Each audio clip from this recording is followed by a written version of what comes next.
Pourquoi est-ce que l'on est obsédé par le pervers narcissique?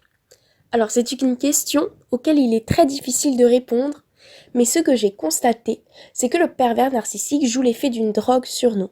Et ce n'est pas simplement un deuil qu'il faut faire, c'est aussi un sevrage, car le souvenir de sa personne revient sans cesse et cela ne s'arrête pas.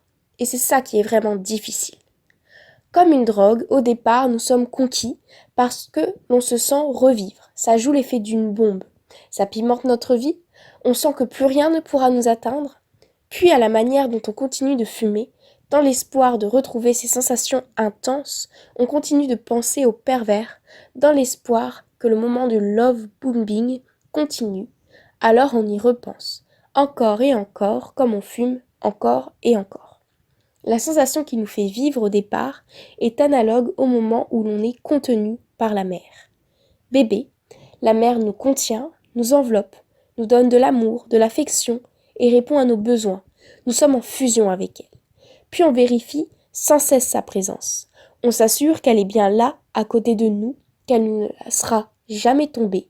On n'a plus peur de la perdre puisqu'on sait qu'elle est là et qu'elle comble nos besoins tout en donnant de l'amour. De plus, elle prend en compte notre existence et peu à peu, on se différencie d'elle, puis l'on devient suffisamment rassuré et en confiance pour être seul en présence d'elle.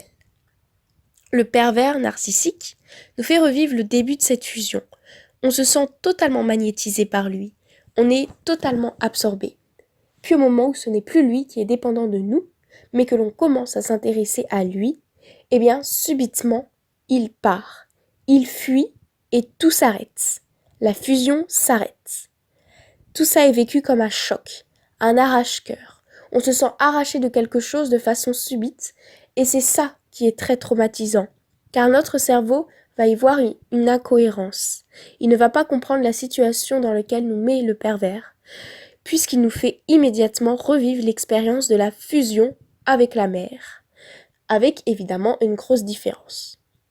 Donc cela va nous rappeler des moments d'intense bonheur, où l'on pouvait s'abandonner en toute confiance. Ainsi, on va projeter sur le pervers tout ce que l'on a vécu. On était sûr d'être attrapé si l'on tombait, et l'on était véritablement aimé et pris en considération. Ici, la fusion est la même, sauf que là, il y a quelque chose qui cloche. On n'est pas sûr d'être attrapé si l'on tombe, on ne se sent pas en confiance, on a peur de le perdre. Il y a ici une véritable angoisse de la perte d'objets et un fort sentiment d'insécurité. Tout est étrange, on ne comprend pas pourquoi la situation si belle que l'on a vécue devient désastreuse. Notre cerveau va être tourné dans tous les sens, il va se dire inconsciemment: tiens, c'est bizarre, cette situation me rappelle l'enfance. Pourtant, enfant, j'étais aimé et en sécurité, mais là, je ne sais pas ce qui se passe, je me sens complètement abandonné. C'est traumatisant ce qu'il se passe, puisque l'on revit l'enfance, sauf que cette fois-ci, la finalité est angoissante et traumatisante. Alors on est perdu, on ne comprend pas, on ne sait où aller, et on se demande pourquoi cette personne n'est pas là pour nous, pourquoi elle ne nous aime pas, pourquoi elle ne répond pas à notre besoin d'attention et d'affection, pourquoi cette personne nous fuit. En réalité, le pervers nous fait revivre ce qu'il a vécu durant l'enfance.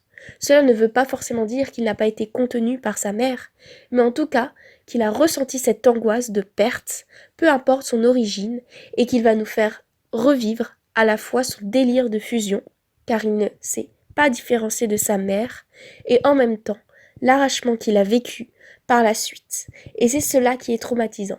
D'autant plus que nous projetons sur lui nos amours et nos attentes. Cela va nous suivre toute notre vie et ainsi nous obséder encore et encore. La différence est que nous avons vécu les deux situations, nous sommes donc capables de nous libérer de cette obsession et de cette angoisse.